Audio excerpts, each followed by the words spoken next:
जय भीम, नमो बुद्धा। दोस्तों, मैं राहुल नागपाल और आप देख रहे हैं राहुल लाइव 85। कोरोना महामारी पूरे मुल्क में अपने चरम पर है। उम्मीद है आप लोग ठीक होंगे।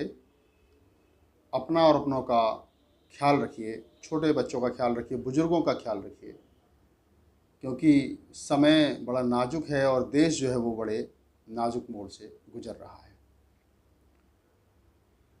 आज बात करेंगे हम शैलेश यादव, जो डीएम हैं और जिनका थप्पड़ कांड अभी तक लोगों के दिमाग से उतरा नहीं है कि उन्होंने किस प्रकार से एक शादी समारोह में घुस करके लॉकडाउन का जो लोग पालन नहीं कर रहे थे, उसके लिए उन्होंने लोगों को वहाँ से गिरफ्तार किया और एक ब्राह्मण जो पंडित था, जो शादी पढ़ने के लिए वहाँ संस्कार करने के लिए आया था, उसको भी उन्होंने थप्पड़ मारा। डीएम साहब शैलेश यादव जो हैं वो उत्तर प्रदेश के रहने वाले हैं। पहले एमबीबीएस एमएस डॉक्टर भी रहे हैं और बाद में उन्होंने आईएएस किया था और दूसरी 2 बार उन्होंने एग्ज़ाम दिया और दूसरी बार में उनको सफलता मिली थी, तो वो आईएएस करके आज डीएम है और थप्पड़ कांड से वो मशहूर हैं। जब ब्राह्मण को उन्होंने थप्पड़ मार दिया तो पूरे मुल्क भर के जो ब्राह्मण हैं वो तिलमिला गए और हद तो तब हो गई कि अखिल भारतीय ब्राह्मण महासभा ने प्रधानमंत्री को पत्र लिख करके उनको बर्खास्त करने की बात कही। क्या इस देश के अंदर जब भारतीय संविधान है तो ऐसे में जातिगत आधार पर न्याय होगा या संविधान के आधार पर न्याय होगा? खैर, उनको स्थानांतरित किया गया, उस स्थान से दूसरे स्थान पर भेज दिया गया। जब इस देश के सवर्णों की लॉबी उनके खिलाफ खड़ी हुई तो बहुजनों की लॉबी भी उनके समर्थन में खड़ी हुई। डीएम साहब ने तो ट्वीट किए हैं और उनके नाम से जो ट्वीट सोशल मीडिया पर वायरल हो रहे हैं, उन ट्वीट का मैं आपके साथ जिक्र कर लेता हूं ताकि आपको ये मालूम चल जाए कि डीएम साहब की विचारधारा जो है वो क्या है। क्योंकि किसी भी प्रकार से कोई भी व्यक्ति इतना बड़ा काम नहीं कर सकता। उसकी सोच क्या रही होगी, उसकी जो वैचारिक उसका जो विचार है, उसके मन मस्तिष्क में जो विचार है वो किस महापुरुष से उसका विचार जो है वो मेल खाता है, ये एक बड़ा प्रश्न है। जिस दिन ये कांड हुआ था उस दिन मैंने कहा था कि ये इस प्रकार की घटना को अंजाम वही आदमी दे सकता है जो फूले अम्बेडकरी आंदोलन से जुड़ा। तो आज फूले अम्बेडकरी आंदोलन से वो लोग जुड़े हैं, डीएम साहब जुड़े हैं। ये ट्वीट जो है इस बात को कह रहा है। पहला उनका जो ट्वीट है मैं पढ़ करके आप लोगों को बता देता हूँ। इस ट्वीट में डीएम साहब कहते हैं कि अगर कानून तोड़ने वालों को जवाब देना अपराध है तो गर्व से अपराधी हूँ। कहते हैं कि अगर कानून तोड़ने वालों को जवाब देना अपराध तो गर्व से अपराधी हूँ मैं, मुझे अपने संविधान पर गर्व है। ये डीएम साहब ने ट्वीट किया था और उसके बाद में उन्होंने मतलब आप उनकी देखिए कह रहे हैं कि अगर मैंने कुछ गलत किया है और कानून तोड़ने वालों को सज़ा देना अपराध है तो ठीक है, मैं अपराधी हूँ, लेकिन मुझे अपने संविधान पर पूरा भरोसा है। मामला तूल पकड़ा और तूल पकड़ने के बाद में जब मामला धर्म से जोड़ा गया कि जी हिंदू धर्म की आस्था का सवाल है, आपने पुरोहित पर हाथ छोड़ दिया और ये धर्म के खिलाफ है, डीएम साहब सार्वजनिक रूप से माफ़ी मांगें। तो डीएम साहब ने एक ट्वीट और किया है, वो ट्वीट पहले वाले ट्वीट से ज़्यादा मज़ेदार है। डीएम साहब इसमें कहते हैं कि बाबा साहब डॉक्टर अम्बेडकर की कोटेशन है और उस कोटेशन को डीएम साहब ट्वीट में लिखते हैं, कहते हैं कि धर्म मनुष्य के लिए है, धर्म मनुष्य के लिए है, न कि मनुष्य धर्म के लिए।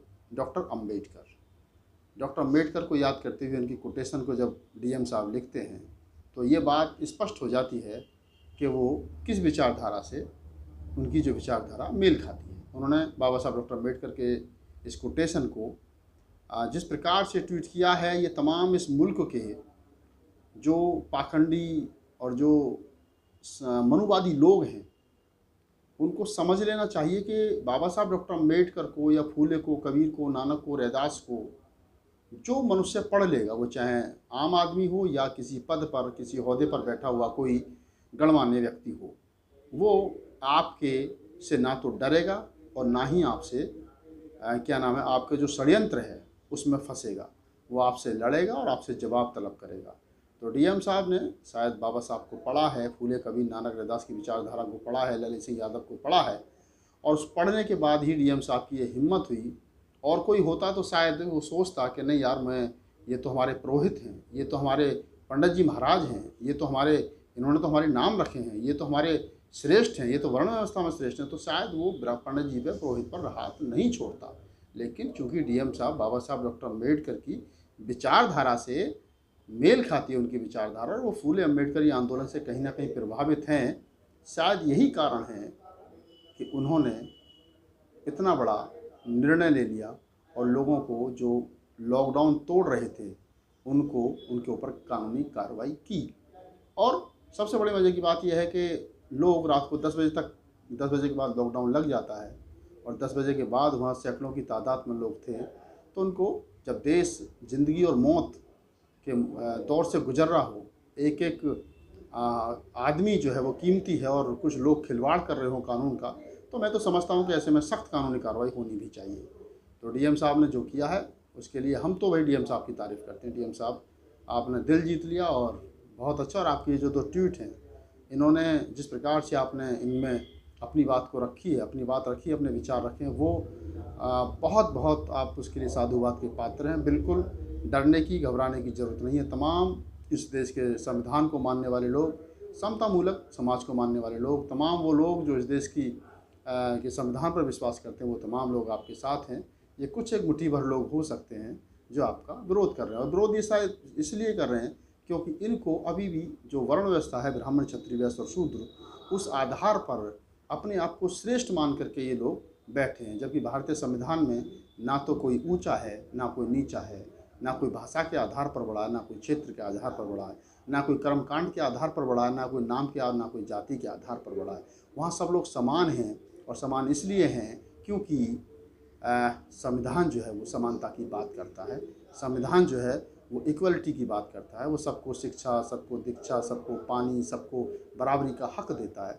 और ये जो संविधान के कारण लोगों को बराबरी का हक मिला है, संविधान के कारण जो कुछ लोगों को इस देश में, जिन लोगों को पढ़ने नहीं दिया गया, जिनको हम ओबीसी कहते हैं, शूद्र कहते हैं, अति शूद्र यानी दलित कहते हैं, वो जो तमाम लोग संविधान के बल पर आज पढ़ लिख करके IAS PCS बन गए, जो DM SSP बन गए, वो लोग उनकी नज़र में खटकते हैं। आज शैलेश यादव साहब ने जब ये थप्पड़ प्रकरण हुआ, तो बहुत सारे जो अपर कास्ट के लोग हैं वो कह रहे थे कि अरे ये तो रिजर्वेशन वाला DM है, ये तो OBC है, ये तो शूद्र है, और ये तो ये, मतलब बहुत सारी बातें यहाँ पर कही गई, और DM साहब को यादव नाम से समझ करके कह दिया गया कि ये तो यादव है, तो ये तो आरक्षण वाला है, और इसके ऊपर तो कानूनी कार्रवाई होनी चाहिए। खैर, मैंने जैसा स्टार्टिंग में कहा कि तमाम अपने संविधान और कानून की रक्षा के लिए कदम उठाए। तमाम बहुजन समाज आपके साथ है, और हमें उम्मीद है कि आप इस भारतीय संविधान की रक्षा सुरक्षा के लिए इस प्रकार के काम को आगे भी जारी रखेंगे। मैं राहुल नागपाल आपसे लेता हूँ विदा। जय भीम, नमो बुद्धाय।